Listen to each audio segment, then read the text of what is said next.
Hello दोस्तों, welcome back to my channel. मैं थोल्ला भाई पीके में आपका स्वागत है। तो दोस्तों, आज हम आपको बताने जा रहे हैं नामकरण की महत्वपूर्ण अभिक्रियाएं कैसे करना है और क्या लिखना है, और हर एक रिएक्शन के बारे में मैं आपको समझाने जा रहा हूं। तो जैसा कि पहला ही रिएक्शन है, लिखा है HBZ, जिसका नाम है हेल होल हार्ड जेलेंस्की अभिक्रिया। ठीक है, तो ये अभिक्रिया पेपर में बहुत बार रिपीट हुई है। आपको कैसे करना है और कितना टिप्पणी लिखना है, वो सारी चीज़ें हम डिस्कस करेंगे। देखो, HBZ अभिक्रिया के बारे में पहले हम समझते हैं। पहले हम इसके बारे में समझते हैं, फिर आपको बताते हैं कि आपको लिखना कैसे है। तो देखो, सबसे पहली चीज़ हम पढ़ रहे हैं HBZ अभिक्रिया। आपको इसमें अल्फा हाइड्रोजन परमाणु, ठीक है, हमें ऐसे कार्बनिक यौगिक लेने हैं जिनमें अल्फा हाइड्रोजन परमाणु वाले कार्बोक्सिलिक अम्ल, ठीक है, वाले कार्बोक्सिलिक अम्ल, ऐसे कार्बोक्सिलिक अम्ल लेना है जिनमें क्या हो, अल्फा हाइड्रोजन परमाणु उपस्थित हो, और इसकी क्रिया लाल फास्फोरस की उपस्थिति में ब्रोमीन, ठीक है, या तो क्लोरीन, या तो ब्रोमीन या क्लोरीन के साथ अगर कराते हैं तो अल्फा हाइलो कार्बोक्सिलिक अम्ल बनाते हैं, और यह अपक्रिया HBZ अपक्रिया कहलाएगी। तो देखो, लिखना क्या है कि ऐसी अल्फा हाइड्रोजन परमाणु वाले कार्बोक्सिलिक अम्ल कैसे होने चाहिए, अल्फा हाइड्रोजन परमाणु वाले होने चाहिए। इसकी क्रिया लाल फास्फोरस की उपस्थिति में क्लोरीन या ब्रोमीन से क्रिया करके अल्फा कार्बोक्सिलिक अम्ल बनाते हैं। यह अभिक्रिया HBZ रिएक्शन कहलाती है। तो आपको करना क्या, देखो, ये रिएक्शन में हमें सबसे पहले क्या लेना है, कोई कार्बोक्सिलिक अम्ल। तो कौन सा कार्बोक्सिलिक अम्ल, देखो CH3, ये आपका होता है अल्फा हाइड्रोजन परमाणु, और इसी के साथ हम COOH लगा दें तो ये आपका होता है कार्बोक्सिलिक अम्ल। इसकी क्रिया अगर हम क्लोरीन के साथ कराते हैं, क्लोरीन के साथ क्रिया कराते हैं किसकी उपस्थिति में, लाल फास्फोरस की उपस्थिति में, लाल फास्फोरस की उपस्थिति में होगा क्या, बहुत ही सिंपल रिएक्शन है। देखो, यहाँ पे H कितने, 3 है ना, तो यहाँ पे 3 में से एक H कम हो जाएगा, कितना आ जाएगा, 2, और ये पूरा यहाँ पे CH2 हो गया ना, एक H कम हुआ है तो उसकी जगह पे Cl ले आएंगे, यहाँ पे Cl हो जाएगा, और पूरा COOH उतार देंगे, COO यहाँ पे H, प्लस में यहाँ से एक H गायब हुआ, एक Cl बचा है, तो HCl अलग हो जाएगा। फिर से इसको लिखेंगे CH2, यहाँ पे Cl COOH, फिर से क्लोरीन से क्रिया कराएंगे, उपस्थिति आपका रहेगा लाल फास्फोरस, तो यहाँ पे CH है तो यहाँ पे CH हो जाएगा। यहाँ पे H कितने, 2, तो एक H यहाँ से फिर से हटाएंगे, और Cl यहाँ पर एक और आ जाएगा, Cl एक है ना, एक Cl और आ जाएगा, कितने हो जाएंगे, Cl2, COOH, मतलब H को हटाना, Cl को लाना है। एक H यहाँ से निकालें, एक Cl यहाँ बचा है, तो HCl हो जाएगा। ठीक है, इसके बाद आपका क्या हो जाएगा, इसके बाद फिर से हमको इसी को फिर से लिखना है।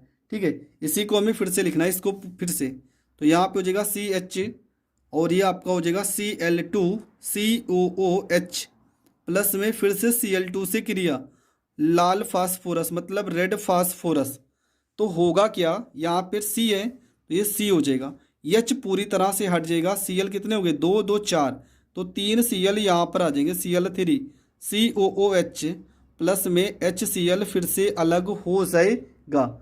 ठीक है, तो ये आपका रिएक्शन हो गया कंप्लीट। तो जैसे मैंने बताया सेम ऐसे ही आपको लिखना है। पहले एसिटिक अम्ल लेना है, क्लोरीन से क्रिया, एक H को कम करेंगे, Cl को लाएंगे, फिर से इसको उठाएंगे, फिर एक H को कम करेंगे, Cl 2 आ जाएगा, फिर H को हटा देंगे, फिर Cl 3 हो जाएगा। इन सबका नाम लिखना हो तो यहाँ पे देखो एक Cl है ना, तो इसको हम पढ़ेंगे मोनो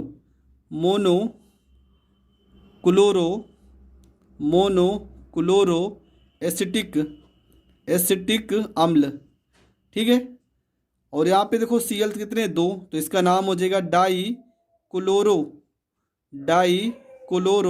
एसिटिक अम्ल। इसका नाम क्या हो जाएगा, इसका नाम हो जाएगा ट्राई क्लोरो एसिटिक अम्ल, इसका नाम हो जाएगा। तो ये रिएक्शन भी आपका हो गया कंप्लीट। जैसे कि मैंने बताया कि आपको कोई कार्बोक्सिलिक अम्ल लेना है, अल्फा हाइड्रोजन लेकिन उपस्थित होना चाहिए। ऐसे कार्बोक्सिलिक अम्ल लेना है जिसमें अल्फा हाइड्रोजन परमाणु उपस्थित हो, इसकी क्रिया क्लोरीन या ब्रोमीन से लाल फास्फोरस की उपस्थिति में कराते हैं तो हमें अल्फा कार्बोक्सिलिक अम्ल प्राप्त होते हैं। ठीक है, अल्फा कार्बोक्सिलिक अम्ल प्राप्त होते हैं और यह अभिक्रिया क्या HBZ, ठीक है, HBZ रिएक्शन या अभिक्रिया कहलाती है। तो ये रिएक्शन भी आपका हो गया कंप्लीट। अगर ये रिएक्शन आपका हो गया कंप्लीट तो हम क्या करेंगे, हम बढ़ते हैं अगले रिएक्शन की ओर। हमारा जो अगला रिएक्शन है ये आपका है किली-मेंसन अपचयन अपक्रिया। ठीक है, इसका नाम है किली-मेंसन अपचयन, यहाँ पे आप चयन शब्द लिख देंगे, किली-मेंसन अपचयन अभिक्रिया।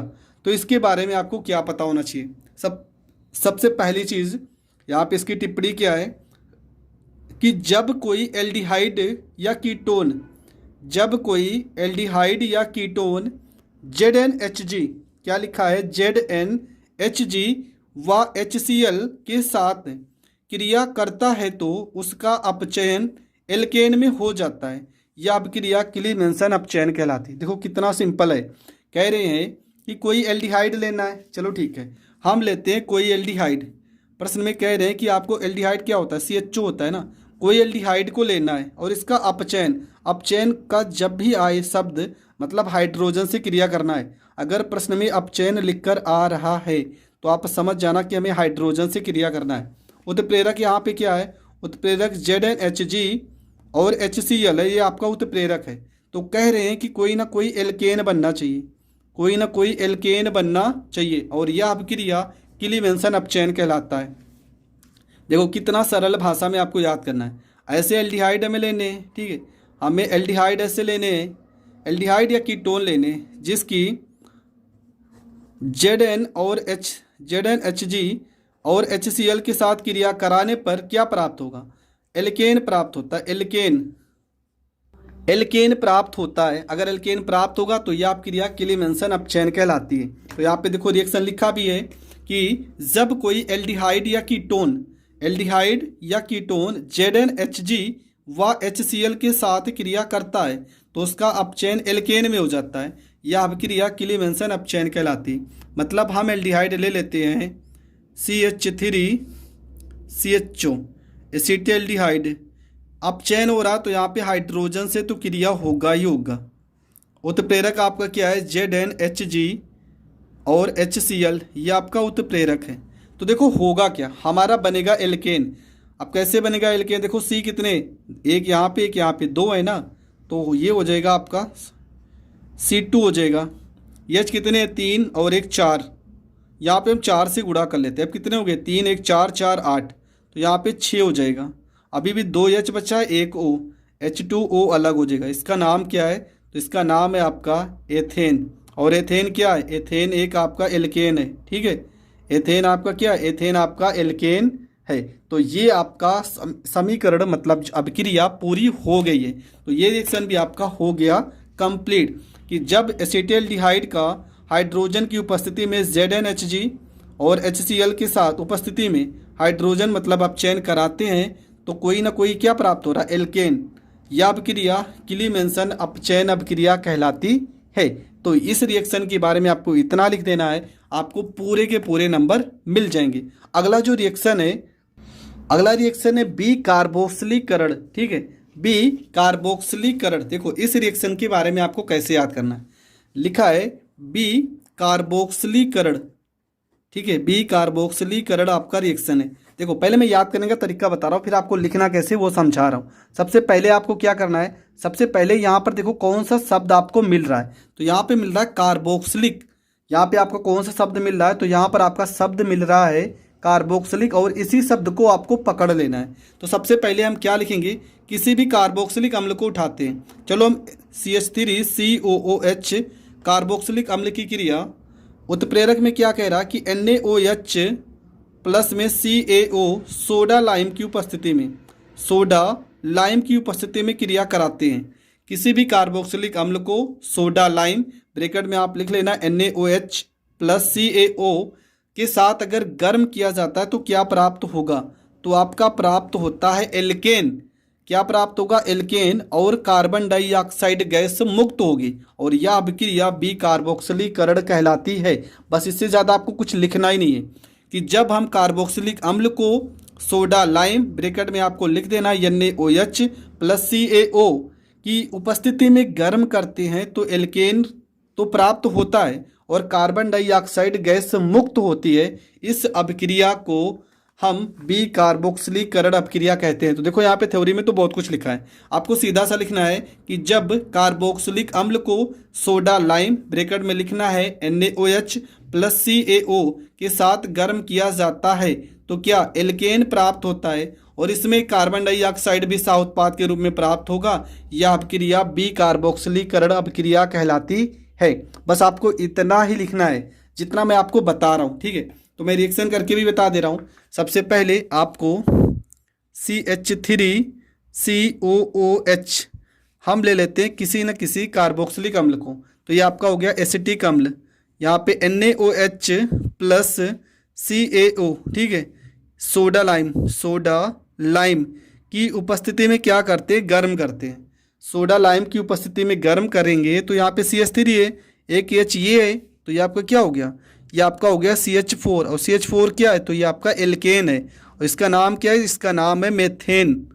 और CO2 बीच में बच्चा है ना, CO2 कार्बन डाइऑक्साइड, ये आपका अलग हो जाएगा और यह अभिक्रिया बी कार्बोक्सिलीकरण अभिक्रिया कहलाती है।